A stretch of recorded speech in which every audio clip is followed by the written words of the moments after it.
Welcome to the Talk with Clads podcast. Your host is Katie Ann, an island girl on a journey with her guests to learn about their backgrounds, businesses, passions, experiences, life lessons, and wins. Come and laugh, cheer, learn, and plan with us. My friend, take some time to come and talk with Clads. Hello world, welcome to Talk with Clads. My name is Katie Ann and I will be your host for today.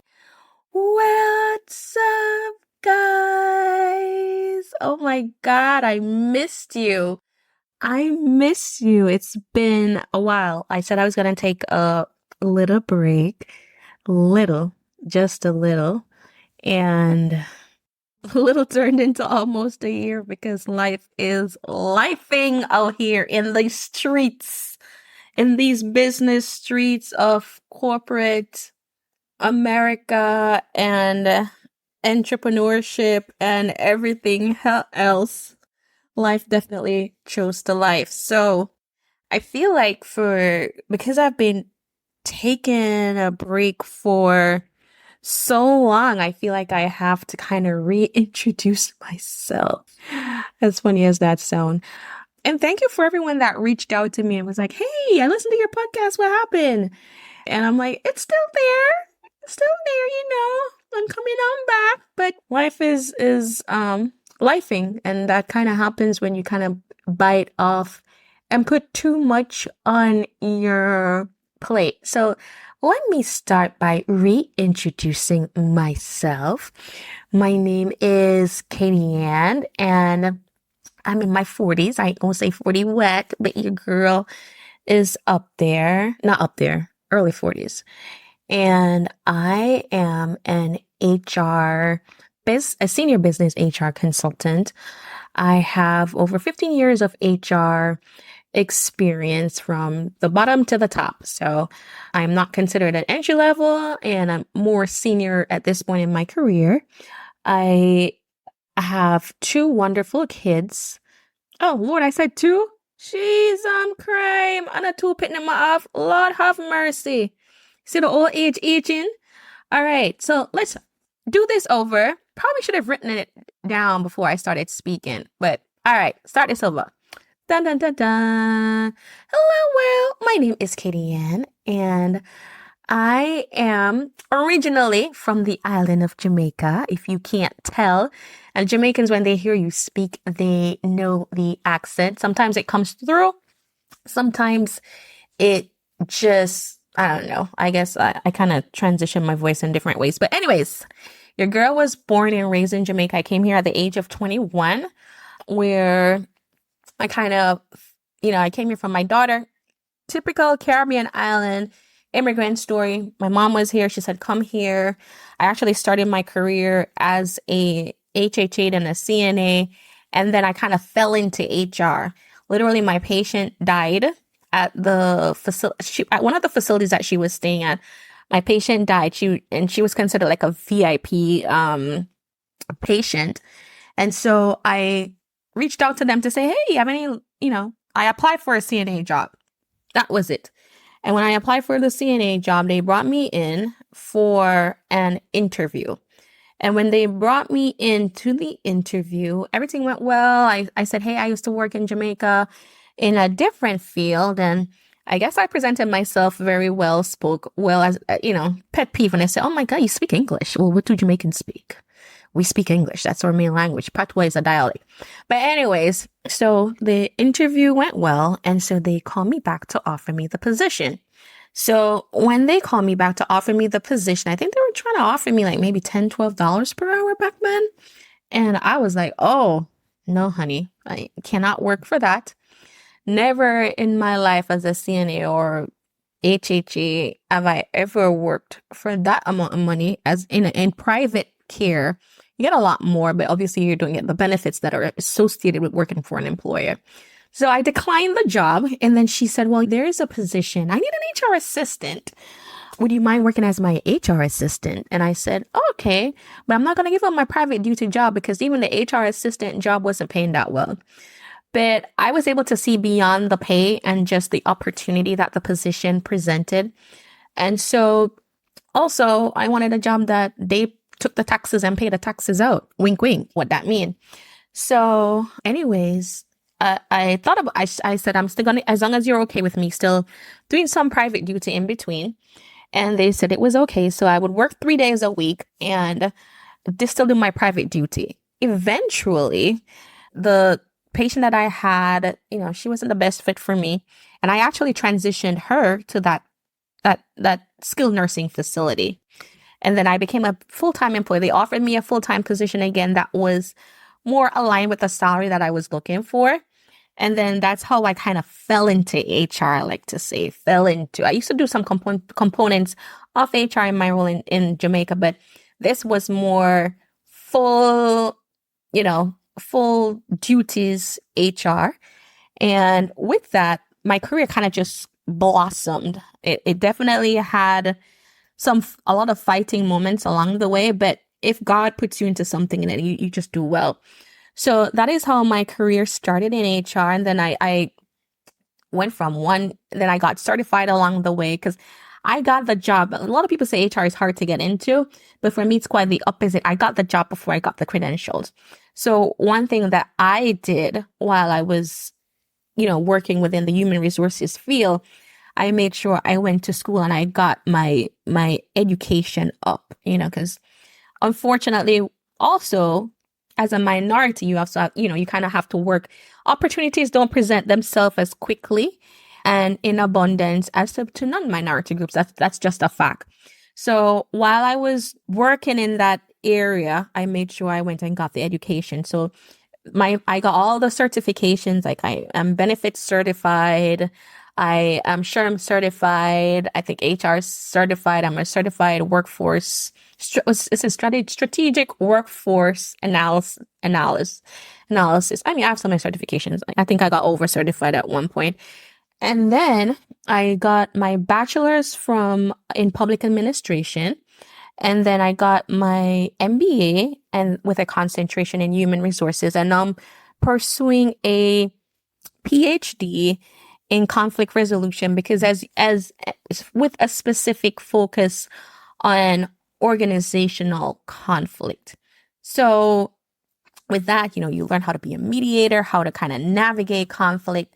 And I also work with the Ombuds office for the conflict, the HCRS group. But anyways, as I said, that's the professional side. The personal side, I am a wife. My husband, you've heard him come on. He owns the business Pin Bounce, my number one supporter. You'll see him posting my book. I'm also the author and creator of the vision board planner that's called Footsteps to My Vision. Do you want to provide a memorable experience at your event? Book Pin Bounce at 561-727-5488. Pin Bounce offers bounce houses, cotton candy machines, tables, chairs, and other event services in Palm Beach County, Florida. We offer all you need in one place. Follow us on social media using @PinBounce, and to book your event, call us at 561-727-5488. Remember, we put the P in party with the Pin Bounce touch. Go Pin Bounce! Clad's Resources and Consulting values its customers. Our planner Footsteps to My Vision is a 13-month planner that can be used for 5 years.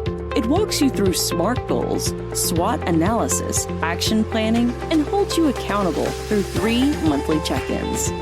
We work only with top quality materials, innovative designs, and verified suppliers, which are guaranteed to deliver to our high expectations, because when it comes to our customer satisfaction, there's no room for compromise. Made with high-quality PU leather and paper planner helps you focus on achieving your goals by giving you a sense of personal and professional satisfaction.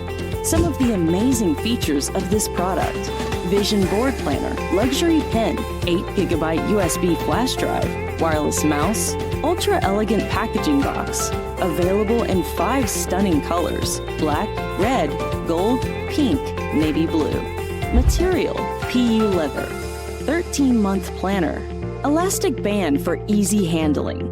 Our Footsteps to My Vision is available at Amazon, Facebook, Instagram, our website, and at Walmart. You may also follow us at www.cladsresources.com, Instagram, Clads Resources, Facebook, www.facebook.com/cladsresources/. I am a mom of 3 biological kids. We are a blended family, so I am a mom of 4 because I do have a bonus son that's about to go off to college. I have a 23-year-old that just recently graduated from Florida State University. My little one just started, he's in 1st grade now. He's in elementary school. And I also have my 14-year-old who just started high school, which is becoming a struggle because boy, I want to join every club, every group. He is just very social, which I don't remember. I remember being social at that school, but not when I was in high school back in the days, but not to that level. So, that part was like a struggle. So I also own my own business that is called Clads Resources. And we do, obviously, as I said in my introduction, I said I'm an HR. So heavy HR functions of the role. We offer advice to senior business leaders along with CEOs on any HR issues that may come up or strategies. We walk them through mergers, acquisition. And then I also have the talent acquisition side of my business where I do recruiting. And that is a new side to the business. And another new side to the business is also the conflict resolution, which is aligned with what I'm doing right now with my PhD. So as you hear this podcast go on, we love to speak with business leaders, industry experts. If you're a business owner, I love having those conversations. But now I'm going to start introducing, as I said, you didn't hear from me for almost, months. It's been months. It's been months. So you will hear me start introducing more conflict resolution focused topics, subject matter experts.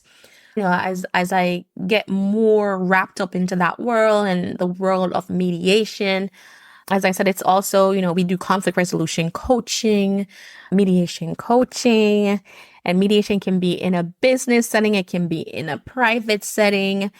We have the right resources. We're trying to be a well-rounded business in the world of HR and conflict resolution. And that's a snapshot of Clads. I've been married 6 years, been with well, no, I'm not married 6 years. Is it 6 years? 16, 3. Is it 16? We got married in 2016. So 4. Lord, the math. Katie, and come on. You don't know how long you're married? So I've been married since 2016. And look at me grabbing up my calculator. So that shows you that old age is actually creeping up on Katie Ann because the brain not sharp as it used to be. But I've been married to my husband for 7 years. We've been together for 17 or going on 17 years now. So he's pretty much my life partner. We've been together for a while, as I like to say. We've been through ups, we've been through downs, and we're still here hanging in.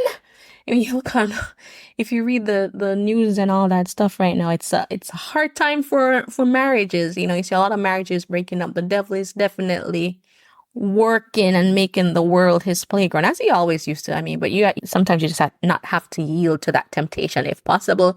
And if you need help, go outside and get counseling and all that good stuff. And so what made me come on this podcast today was I'm here live every week. Every week, I guarantee you, someone asked me about this podcast. And I'll say it's on a break. We're coming back. Give me some time. And I'll look at the equipment and I go, I got to get this done for this consultant. I have to do this for this person here. Plus, I got to do my homework and I make so many excuses. And then it goes on. Every week is an excuse. And I'm like, well, you need to use your book footsteps to my vision and hold yourself accountable. Create a whole vision board planner, and here you are not utilizing it to its capacity. I pretty it up. I'll put stickers, and I'll do all the extra stuff, but I'm not using it to its capacity. So I'm here to ask you to hold me accountable and for you to be my accountability partners, because, for us to get to our goals, we got to take those little footsteps to get us there, right? We got to do it. And so that's why today I was like, I got to get this done. I got to get this done and move forward. I am passionate about this podcast. And that's why we're here today. It's just a short podcast just to say, hey, we're back. I'm reading the news. I'm looking at TikTok. Listening to different podcasts, and I'm seeing what's happening. And I'm like, oh my God, right now in corporate America, it's brutal. You see CVS laying off people, all these different corporations. Did Microsoft have one? I don't remember if Microsoft had one, but I know, was it Twitter or no, it's X. They're having all these layoffs. And then you see all these people coming on talk to say, hey, I got laid off, and how heartbreaking it is right now because I got laid off, and I have been through a layoff. Actually, I've not been through a layoff once. I've been through it twice. And maybe I'm a little bit, well, one was definitely because of racism, and then the other one was they were not aligned with my journey. So they were not aligned with my journey, and I decided, hey, all right, ain't no tears being shed, because it pushed me to do what I was supposed to do. Everybody wants to leave a job on their own terms. So I am here to give you a little bit of tips based on my experience. Because as I said, I've been doing this for 15 years. Most of my jobs, if not all of my jobs, I've been there for a long time. And now in this world of being a business owner, I can empathize with some, because some people, I'm like, in all honesty, the human side of me is just saying it's your karma, girl, or male. It's just your karma. But there are other sides when you see like real people, good people, and you're like, oh my goodness. Oh, I feel my heart goes out to them. And, I wish I could help. Well, I am in the business of helping. So these next few minutes, I am going to give you some tips of what to do when you get laid off. Meow. So I wanted to give you a few stats before we go on. So approximately 40% of U.S. workers have experienced getting laid off at least once in their career. Despite that statistics, 40% of the employees that were laid off said they were not prepared for the layoff. As of January 2022, there are 40,511 warn notice recorded nationwide. This affects approximately 4.5 million workers. Under the WARN Act, companies must notify employees of mass layoffs or plants closing 60 calendar days in advance.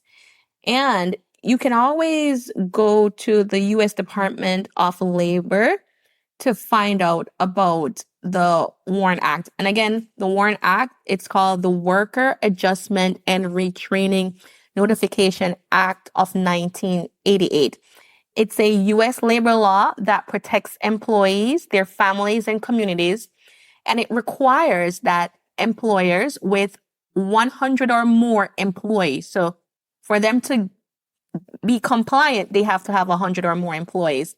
And they have to provide notification 60 calendar days in advance of any planned closing and mass layoffs of employees. And they typically will publish this information. So if you suspect that there is going to be a layoff, then you can kind of go on the website the US Department of Labor.gov and seek that information.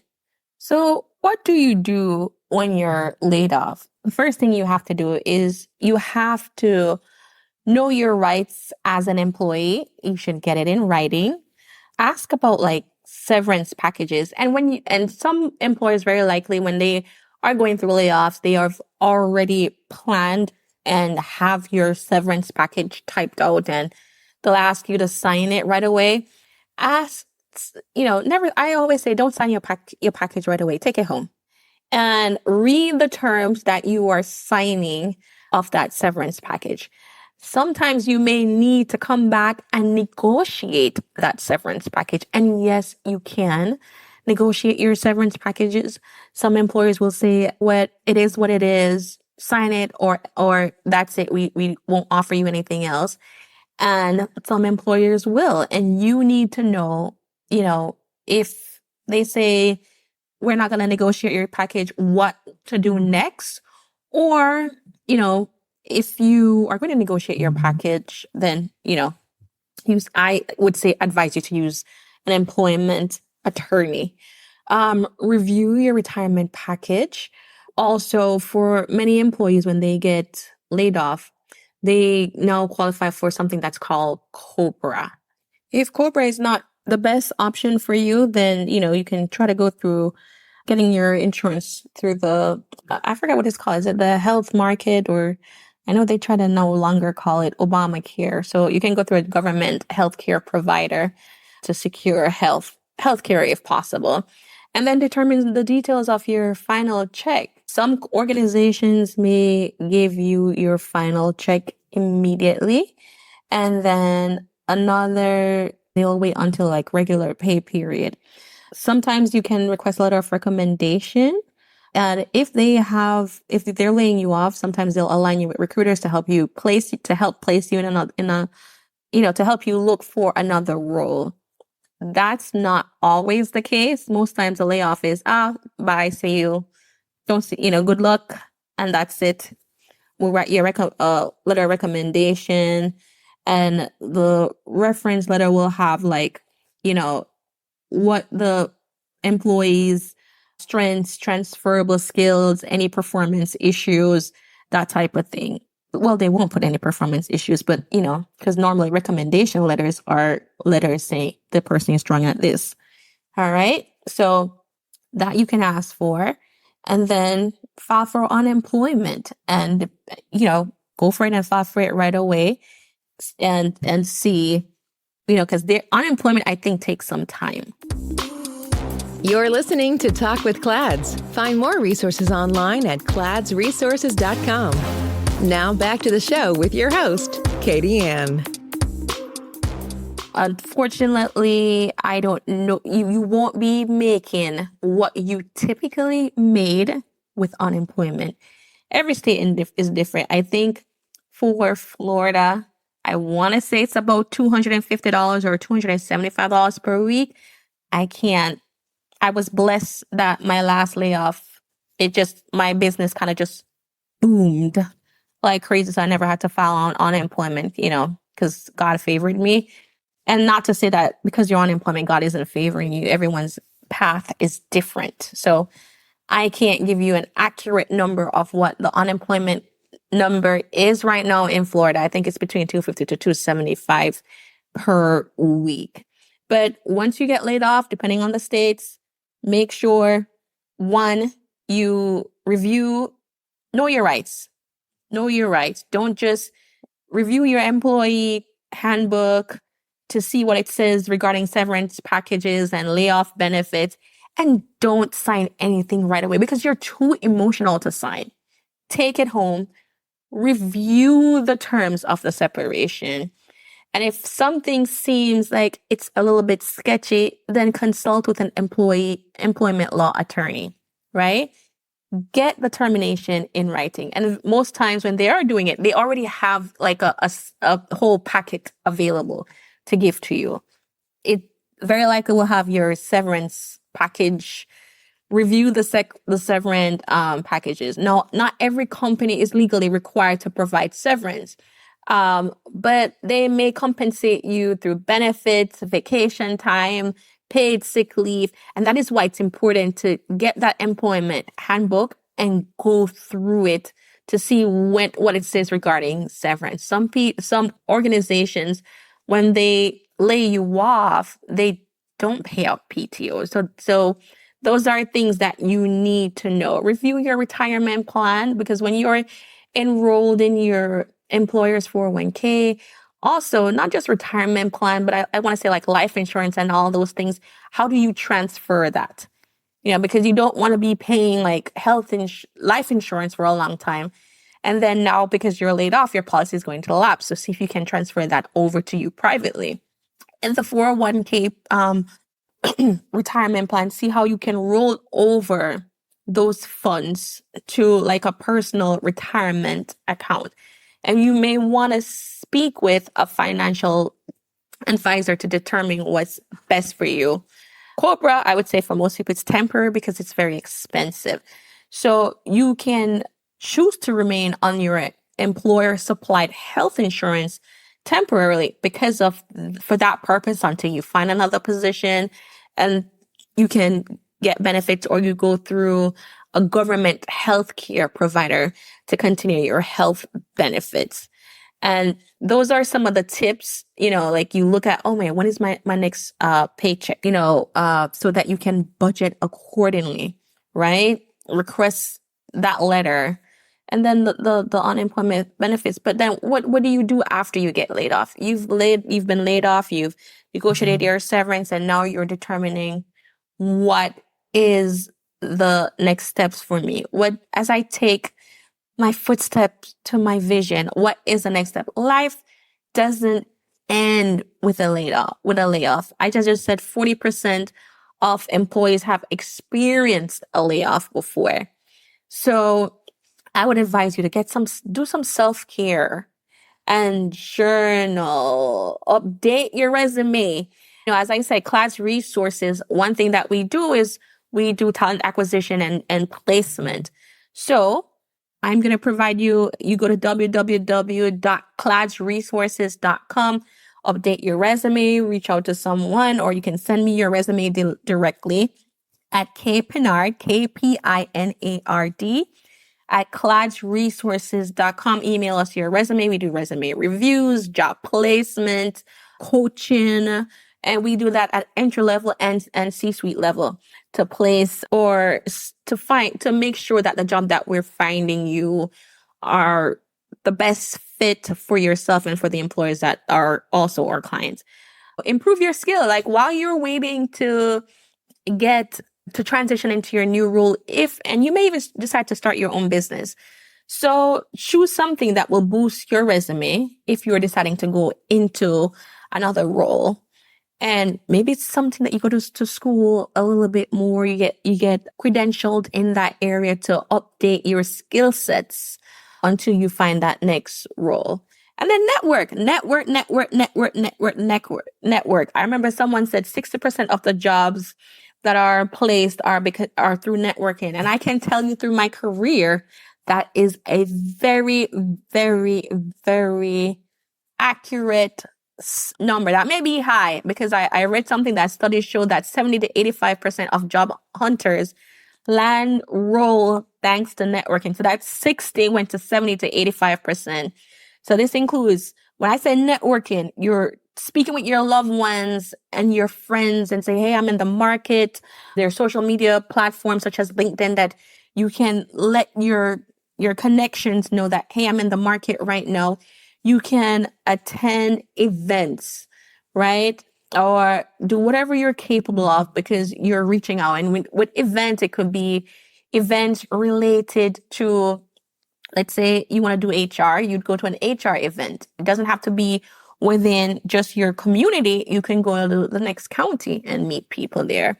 A lot of times too, or your local business commerce events, you will meet business owners or business leaders or the executive team that's aligned in that area. One thing with unemployment, it kind of kicks you out of your routine. I remember my I got laid off many years ago. And I didn't know what to do with myself. I started gardening. I remember going to the beach, and I felt like I could just breathe for the first time. I didn't have that heavy weight lifted on me or on my shoulders anymore of having that deadline, of having to get that done and that stress. And my daughter, who's my oldest, was the person who suffered the most because mommy was working 7 days a week, 10-hour days, just trying to get projects done. And at the end of the day, I was just a number.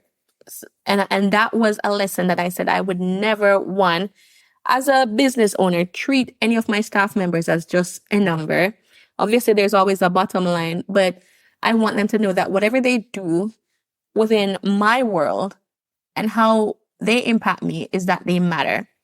So going back to that daily routine, I'm saying when you don't, and this is going to sound a little bit weird, remember you through the process. Never get lost about who you are when you're working for an organization, right? Yes, we want satisfied employees, but you have to remember you.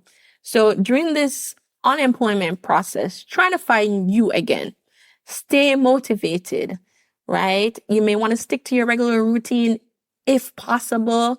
Do some exercise. For me, as I said, I went to the beach. I would garden, even though I'm afraid of snakes. And that was in Florida. You would see them all the time. So that was very, very short lived. Do meal planning. Get exercise. Mental habits, develop mental habits. If it's mediation, if it's taking a walk, taking a breath for yourself. And guess what? Build a vision board. A career break is not necessarily something that's bad because it gives you time to kind of reevaluate your priorities, which I had to do. I had to shift. I had to make a mental note when it happened to me that, listen, my daughter, she had grown up and mommy was always working. I didn't want that for my middle child at the time. He was probably about 5. And I said, what, Logan? I want to be a present parent with my children. No, I'm still a little bit of a workaholic, but this time it's for my own business. But I make sure that I still factor my children in and my family. So a career break isn't necessarily bad. Reevaluate your priorities. Create a vision board. Vision board time. Yes. Footsteps to my vision. And that vision board helps illustrates what your goals are and put it somewhere. I have mine in my closet. My husband have his in his closet. And time, even if you're not hitting those goals as you want to, it's there to remind you of what your goal is. And it will motivate you over and over to remind you of what you're working toward. And then schedule your job search. Add purpose and structure to your day. If that, hey, because you're trying to keep yourself routine, then, all right, you used to work 9 to 5, maybe not 9 to 5, you're doing a job search, excuse me, but by 9 to 10, 9 to 11, 9 to 12, and you have a certain number of jobs that you're applying to every day. And if it becomes overwhelming, it's okay to take that mental break. It's okay to stop. When you first lose your job, it's hard to see the positives. It's hard for you to look at a layoff as something that is positive, but it's a new chapter. As my mom used to say, when one door closes, a bigger one opens up. So sit with the news for a little bit and go, okay, this is a new chapter in my life. It's okay for you to say it's negative because you want to acknowledge how you're feeling. But I would say, don't sit in that negative feeling. Go around people who can motivate you to move on. Go around people that are true supporters, because when there's time in a layoff, you will see that a lot of the coworkers that you think are friends are not friends. Your coworkers are not your friends. Let me just say this. Your coworkers are not your friends. When a layoff, you're going to see it. They will take sides. Some will still check on you, but they won't check on you to gossip. That could be a whole different podcast. Move on. Go around true friends, and you know who your true friends are. go around your true friends. I'm not going to say that you may have 1 or 2 coworkers that may end up being a friend or, they eventually transition, but that's very, very minimal, right? Now be prepared to grow from this little setback, right? You were a valued employer. Maybe you don't feel like you were a valued employee, but value yourself, put some boundaries down, and then be persistent on your journey ahead and go on. There's something bigger and greater for you ahead. I see this so much now, and with TikTok, I guess whatever you interact with, it shows you more and more and more and more. And, I feel such devastation for some, not all. I'm going to keep it 100% with you. I don't feel devastated for all people. But for some, I feel genuine devastation. And for those who I feel that way, I have reached out to them and say, hey, how can I assist you in this journey? How can I help you, get back on your feet, or let's navigate what the next chapter look like for you. All right. So good luck. If you want to share with a friend that's going through this podcast, with a friend that's going through it right now, we can pray for everyone. And I am back. I promise you to be more consistent in posting my podcast. And hopefully we will journey along this path of me being more accountability, not accountability, girl, really accountable in posting more. So glad I'm back. I miss you guys. I miss my family. And I have so much to share with you. But I just wanted to make this one a quick little thing just to say, guys, I'm back. I can't post every day. I will try to be consistent in posting once a week just to give updates, have some interviews. And I'll tell you, it's just not going to be me speaking to business owners. You'll see more conflict resolution being thrown in the loop because there's so much conflict going on right now. And it does affect us. It does affect us. So, and then we'll have some girl chat. We'll have some guy chat. Life is lifing. So the podcast will reflect that life is lifing. So thank you guys for listening. And I hope that you will listen again next week. All right. Bye, guys. Thanks for listening. Find us on social media at Clad's Resources and online at www.cladsresources.com. Our planner, Footsteps to My Vision, is also located on our website or on Facebook, Instagram, or Amazon. Don't forget to like, subscribe, and share, and check back weekly for new episodes. Until next time, keep creating your footpath to your vision.